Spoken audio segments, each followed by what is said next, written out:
గౌరవ ముఖ్యమంత్రి గారు ఎంత ప్రేమ లేకపోతే మీ సత్యసాయి జిల్లాకి ఎన్ని పరిశ్రమలు పట్టుకొచ్చారు, అలాగే ఎంత ప్రేమ లేకపోతే మన ప్రకాశం జిల్లాకి జేజేఎం పట్టుకొస్తారు.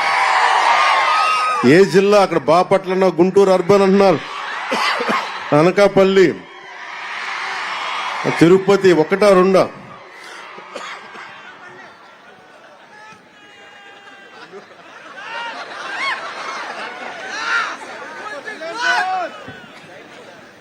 ఈరోజు ఇలాంటి పండగ వాతావరణం సందర్భంలో ఒక వ్యక్తి లోటు బలంగా తెలుస్తుంది. సోదరులు, గౌరవ మంత్రివర్యులు, ఐటీ మంత్రివర్యులు శ్రీ నారా లోకేష్ గారు లేని లోటు చాలా బలంగా తెలుస్తూ ఉంది. ఎందుకంటే ఇలాంటి ఒకేసారి ఇంతమందికి ఇవ్వాలని చెప్పి మెగా డిఎస్సి కూడా ఆయన ఆధ్వర్యంలోనే చేయటం, అదే తరహాలో ఇది కూడా ఇవ్వటం మనస్ఫూర్తిగా వారి ధన్యవాదాలు, వారికి నా మనస్ఫూర్తిగా అభినందనలు తెలియజేస్తూ వారి లేని లోటు చాలా స్పష్టంగా ఉందని తెలియజేస్తూ మీ అందరికీ కూడా, మీ అందరి తరపున వారికి నా ధన్యవాదాలు తెలుపుతా ఉన్నాను.